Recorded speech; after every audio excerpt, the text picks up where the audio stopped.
I'm John White. We're going to be talking about a transition, and what we're transitioning from is from spring to summer. And in the garden, that can be really a dramatic change because we're talking about cool weather plants like the ones that are in this whiskey barrel here. And as our temperatures begin to climb during the summer and temperatures are going up, the humidity is going down, these cool season plants really have a tough time making it in our climate. So this is an ideal time to make that switch out with getting rid of the cool seasons and bring the warm seasons in. Okay, we have some dianthus in here. We have some of the little Johnny jump ups, the little miniature violas. These are cool seasons that need to be moved out because they're just going to suffer, and this location is a very hot location. We have a lot of gravel around and full sun location, so these really need to be changed out.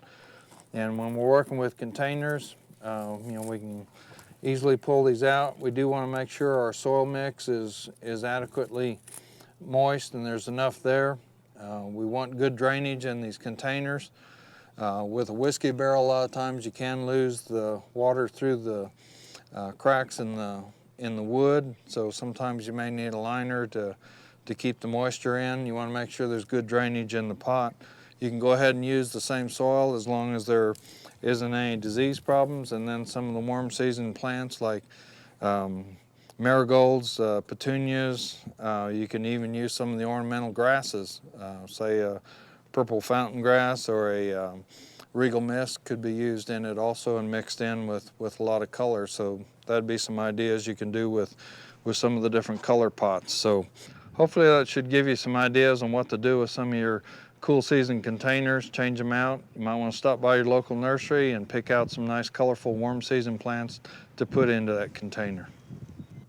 Another problem that we're seeing and getting calls on is with some of our plants, and this oleander kind of shows an example as some of the plants that put on growth this spring, they're starting to just show a little bit of yellowing of the leaves, and the yellowing of the leaves can be just a nitrogen deficiency, nutrient disorder in the plant as it's been putting on new growth. It's expended a lot of the stored food that's been in the plant, and you're starting to get a little bit of deficiency problems. Also, these are the older leaves on the plant, and some of those are going to become mature or senesce, and they're going to fall off the plant as new materials brought on. So some of this is just kind of a natural transition that happens this time of year.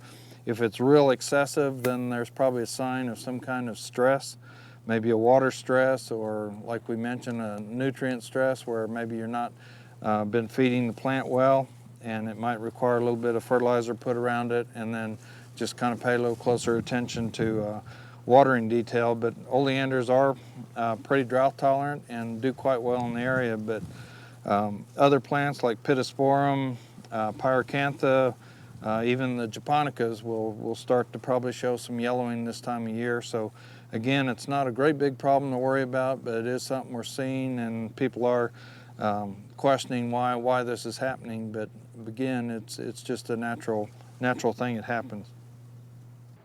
Another plant that is commonly grown in the southern part of the state is the Mexican elder.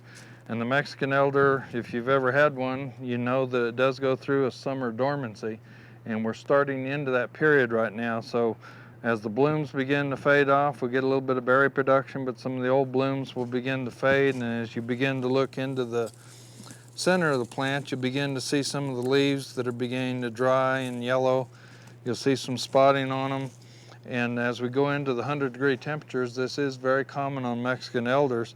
And what we want to make sure is that you don't overwater them when they started this kind of a dieback, because in poor drainage areas you can actually rot the plant out by putting too much water on it, because as it loses some of the leaves, it's not able to pick the water up and get rid of the water, so it ends up standing in pretty wet ground where you can actually get some